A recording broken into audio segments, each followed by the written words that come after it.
We were doing the chapter calorimetry, which means the measurement of heat. How to measure heat?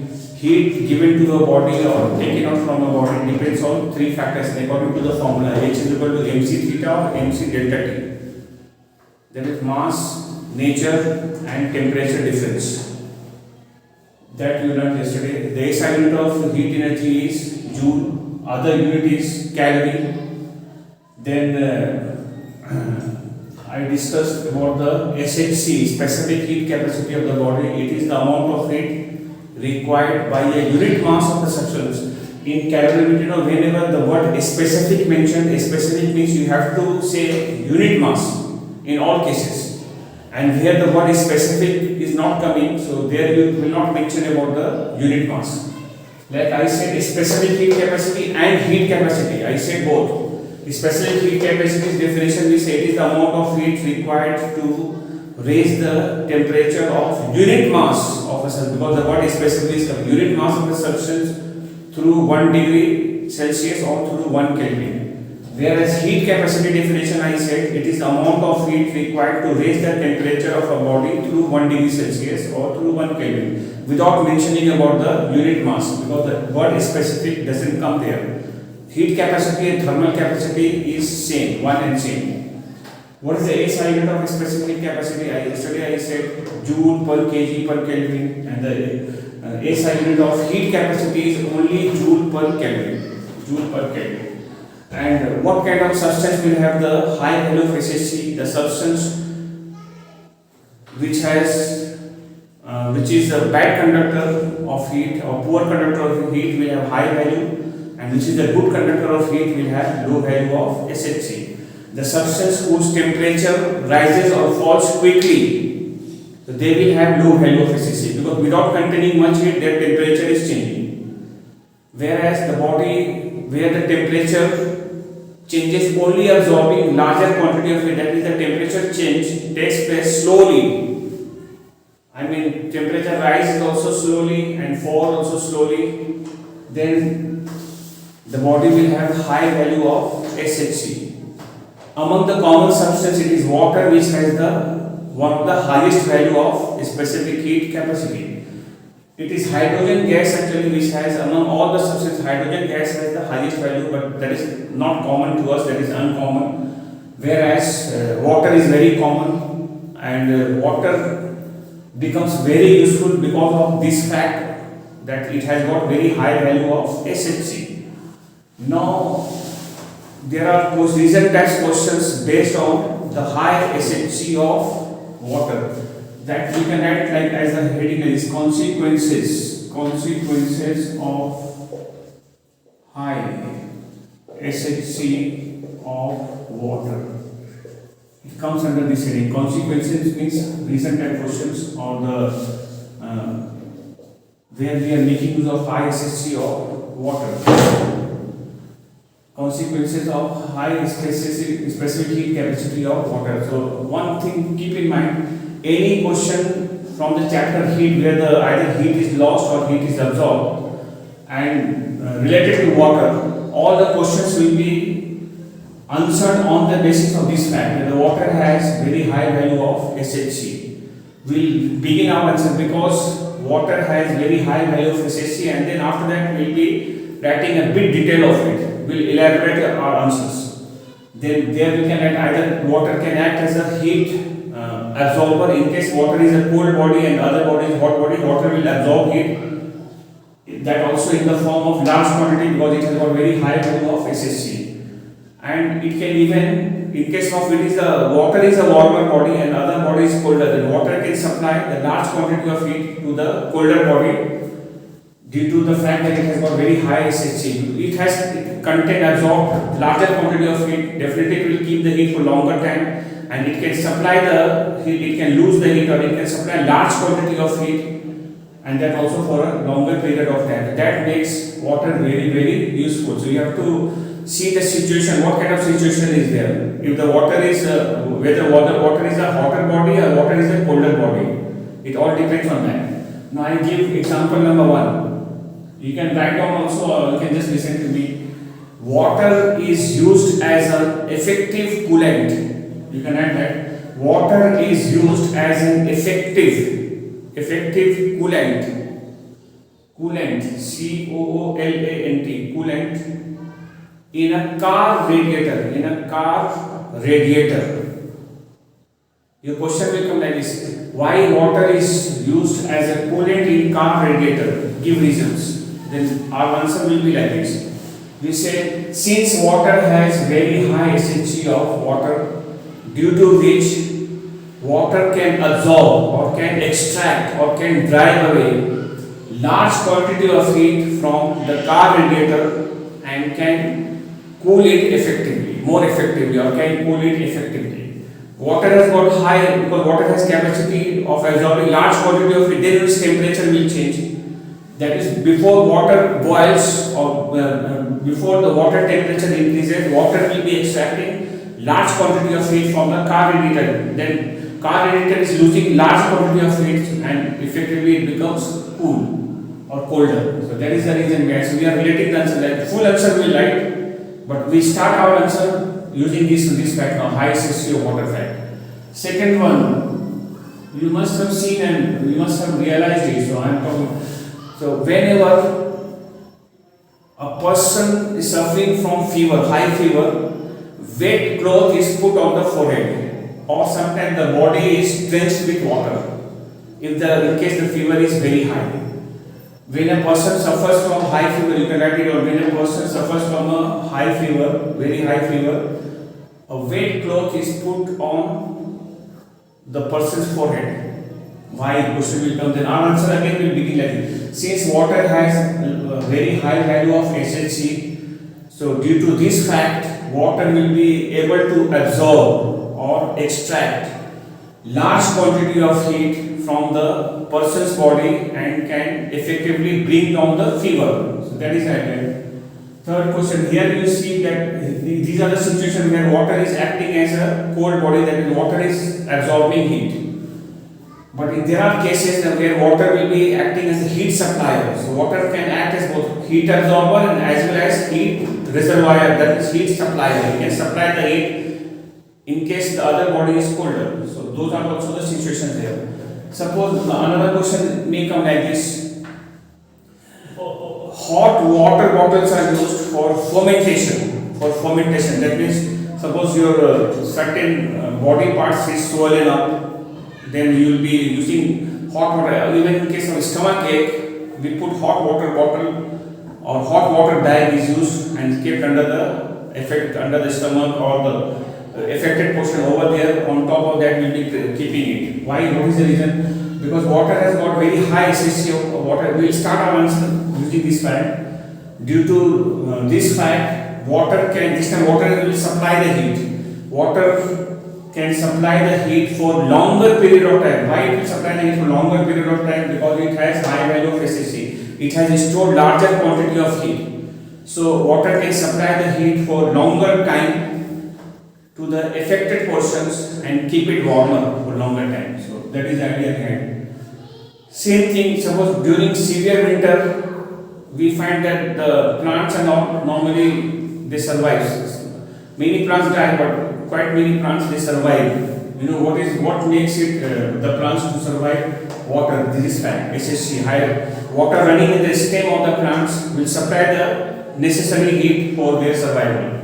Because water has got high value of SHG, so that is the reason for it. Now another reason type question, they ask like this: juice bottles are kept or held underwater in cold countries. In cold countries, juice bottles and all are kept underwater. Why? Question will come like this: why they are kept held underwater? The reason is this fact: the high SHG of water. That is, water can supply large quantity of heat to water bottle. To the water in the or to the juice out there, and will not allow its freezing. Its freezing will not be allowed by the heat supplied by water. That this time again the water is acting as a heat supplier. In our body, what regulates our body temperature? Our body temperature is normal. So during summer, during winter, it more or less remains the same. Otherwise, you get fever, you feel abnormal. Abnormality will be there in your body in that case. It is water which regulates the temperature of our body. During summertime, it absorbs heat, keep the temperature normal. During winter time, it supplies heat and keep the temperature normal. Another one, they say when there is a forecast about frosts or the hailstorm, clever farmers, they put water in their fields. They will fill their fields with water.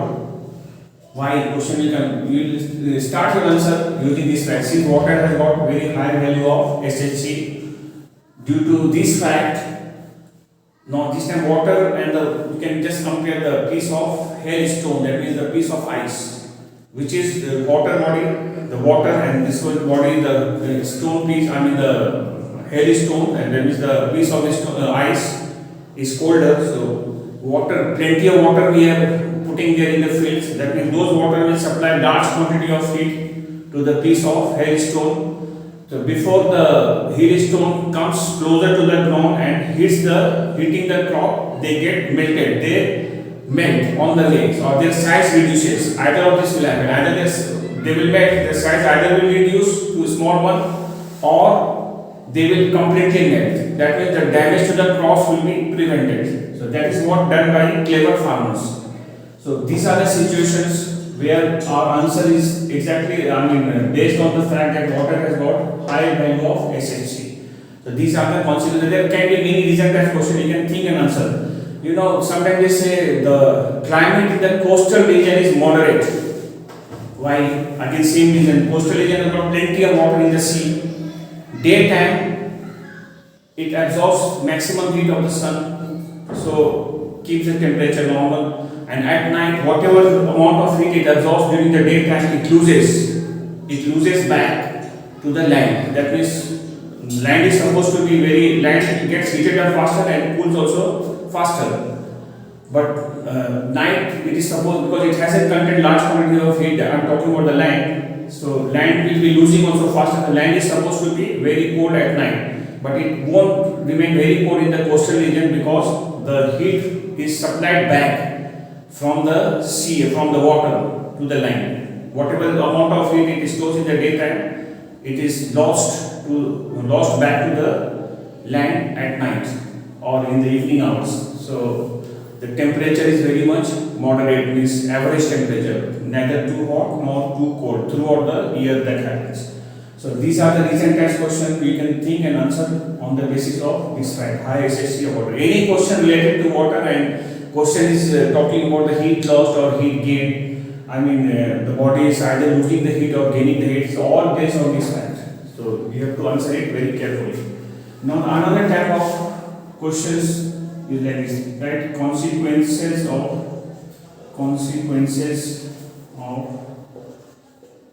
high or low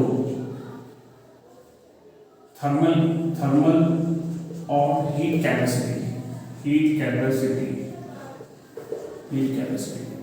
Consequences of high or low thermal or heat capacity. Any question which is not related to water and which is related to metal, mainly about metals, that time our answer will be based on this fact. The body can have high thermal capacity or can have low thermal capacity. Normally they say cooking utensils are made heavy and thick, and usually they are made up of aluminium. Why? We are taking greater mass, thick means mass is more, and we are choosing aluminium so that its thermal capacity, it has large thermal capacity. That means the aluminium utensils can absorb large quantity of heat from the source and can retain the heat also for longer period of time. So that means it will keep the food and all whatever is contained in it for warmer for longer period of time. So that is the idea behind. So any questions on metal is based on this fact. You must have seen the iron press. They are made heavy and thick at the base, and they are made up of usually the iron metal. Nowadays the iron metal is replaced by lightweight aluminium metal. But if you remember the old times, so people were using the press made up of iron metal, quite heavy. Laundry iron is still very heavy, and it is made up of thick iron plate. Why? Because thick iron plate will have high thermal capacity, because by nature iron is a good conductor, so it doesn't have the ability of storing or absorbing large quantity of heat. But we are taking thick mass is more, then due to the fact that thermal capacity is increased by increasing the mass. When the mass is more, it will have high thermal capacity. So due to high thermal capacity, it will be able to absorb large quantity of heat and can also supply the large quantity of heat for longer period of time to the clothes which is to be pressed using that iron. So that is the idea. You say its base is made heavy and thick to increase its thermal capacity, we'll say that, or to increase its heat capacity, so that it can supply the heat for longer time to the clothes which is to be pressed by that iron. So that is the reason behind. We must say like cooking utensils also two types. We are using aluminium and we are using iron utensils and some big pans like for food, I mean party and marriage time and all. We use big containers and they are usually made up of iron but thick iron, quite heavy. 2-3 people they carry it because it's quite heavy. But it is made up of iron. Normally we call it pan or we call it kadhai also, the big one. So that we are increasing its thermal capacity by taking thick mass. But the same thing can be replaced by thin aluminium utensils. Thin aluminium utensils, because aluminium already by nature is having high specific capacity, the thinner mass will also do over there. But the problem with the aluminium is because you are taking thin mass, it may not withstand the large weight of the food which is to be cooked in it. So it may not withstand that because it is not heavy, it is thin, it is soft metal. So its shape will get deformed, it may even break. Even if it doesn't break, but its shape will be changed. Like somewhere it will be, collapsing, somewhere will be inflating. That will happen out here. So for that reason, normally the big utensils are usually made up of iron. We have got boilers, big boilers which are used in factories and all. Big boilers are there, so they are usually all made up of iron, not of aluminium, because iron can withstand a large quantity of weight of the large quantity of water kept in it and we boil it. So all these situations will be giving our answers. There we are increasing the thermal capacity or heat capacity by increasing its mass. Now another type of question, one question they ask where we go for low thermal capacity. They say calorimeter. There is a container called calorimeter. I'll give you an idea. What is this container? Calorimeter is a container actually which is used to do calorimetry, which is used to measure the amount of heat content in a body, how much heat it has. So that container is called calorimeter. Calorimeter is made up of thin copper metal. They're like this, like a beaker type thin copper metal like this. This is called calorimeter. Thin copper and inner part is polished. This is polished. The inside portion is polished. Why copper metal and thin copper metal? Because we are taking less mass and copper by nature is a good conductor of it. It has low thermal capacity. Since we are decreasing its thermal capacity, we are decreasing its heat capacity, so that the container should not absorb large quantity of heat of the substance or of the body which is kept in it. Because it has, you are going to measure the heat of that substance, not heat measured by the container. We are measuring the heat of the substance which is kept in it, inside. That means the container must not absorb heat. Or even it absorbs, it should absorb very less quantity of heat. And the heat absorbed, why it is polished? Because the heat will be reflected back due to the polished surface to the container only. The heat will not be lost due to radiation effect. So that's why we polish it. But the main point out here, why it is made up of thin copper metal, so that it has very low thermal capacity. It has very low thermal capacity.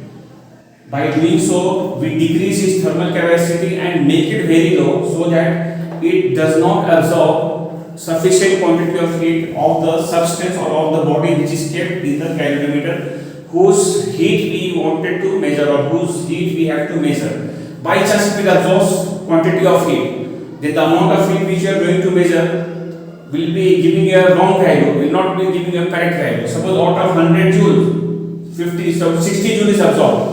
What you will measure is the value of only 40 joule, but actual heat contained in the body is 100 joule. That means your measurement becomes wrong.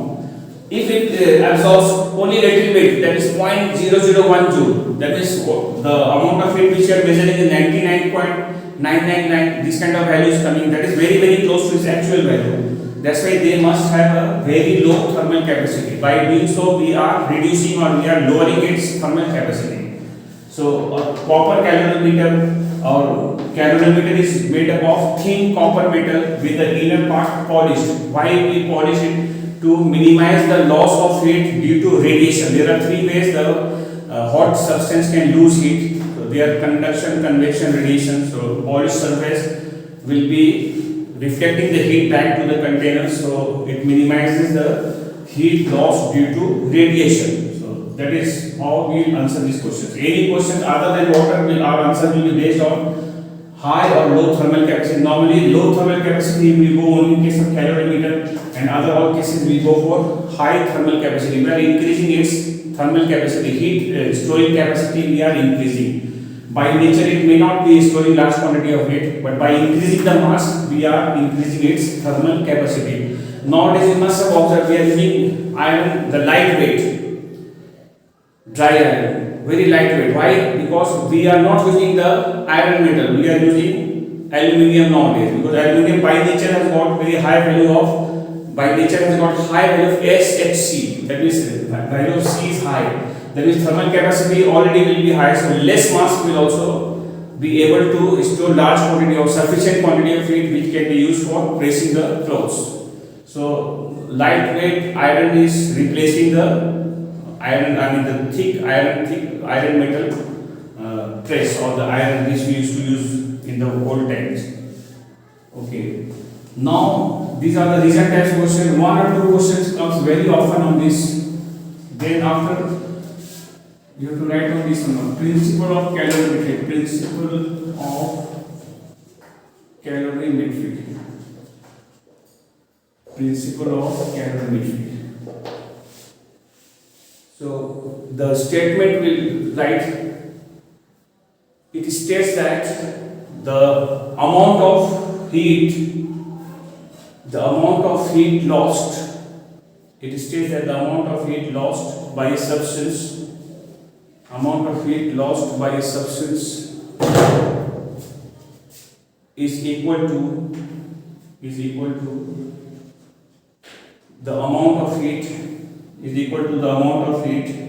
gained by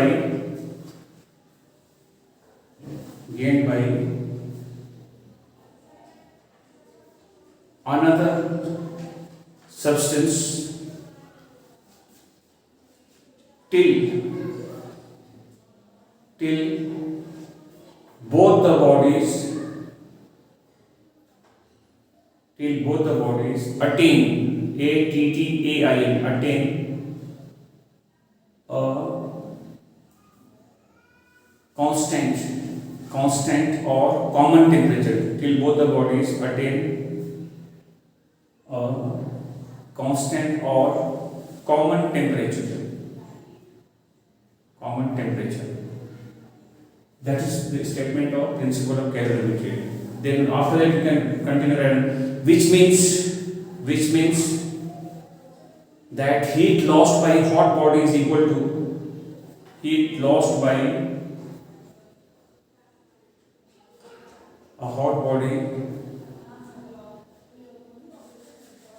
is equal to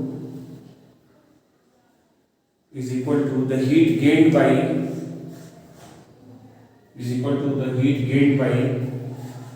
a cold body in contact,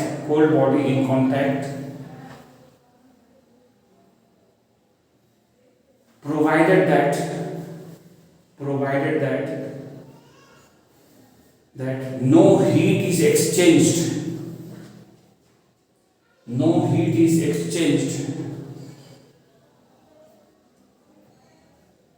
to the surroundings.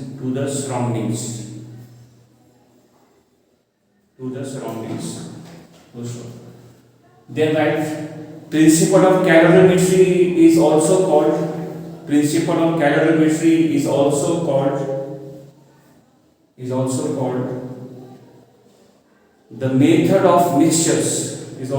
the method of mixtures.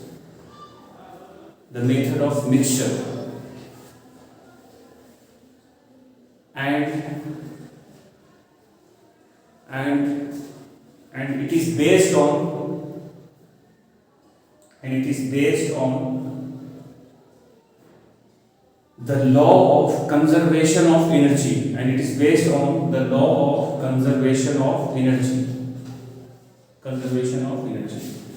Therefore, you can write from principle of calorimetry, heat lost, we write as heat lost in a mixture, heat lost by a hot body is equal to heat gained by the cold body. Heat lost by the hot body is equal to heat gained by the cold body. This equation we write using the principle of calorimetry. I think you know the fact. Let us take a hot body and take a cold body, put them in contact. That is, or you can make a mixture of it. Mixture will bring all of them in contact. That means how hot body will be losing the heat and the cold body will be gaining the heat. Till when they can do so, transfer of heat, till when it will carry on? It carries on till both the body attain a common temperature or constant temperature. For example, a body's temperature initially is 100 degrees Celsius and the other body's temperature is 20 degrees Celsius. That means 100 degrees Celsius body is expected to be hotter body and the other body is supposed to be a colder body. So we are putting them in contact, and after some time we will find that their temperature will be anything but both the bodies will reach a colder body will gain heat and the hotter body will lose heat, and both the bodies with temperature will become the same, will become equal. Then no more heat exchange will take place between them, and during this process of transfer of heat from hot body to the cold body, no heat should be lost or should be exchanged to the surrounding by the surrounding. Surrounding should not absorb or should not supply any heat to the system of the mixture where hot body is losing heat and the cold body is gaining it. So no heat exchange should take place with the surroundings. So that is the condition under which this principle of calorimetry is valid. Principle of calorimetry is also called method of mixture because we are putting them in contact. What is the other term used for principle of calorimetry? Is the method of mixture, and on what law is it based? We say it is based on the law of conservation of energy. We are dealing with the energy. Hot body will have heat energy, will be lost by it, and the cold body also will be gaining that heat. That means it is based on the principle of conservation of energy. This question had come in the past in Icse, you have to know it very well. So it works on the principle of conservation of energy, law of conservation of energy. So today's lesson is this much. Tomorrow we will continue. The next day we will continue with more of it, theory parts, and then we will be doing the problems altogether.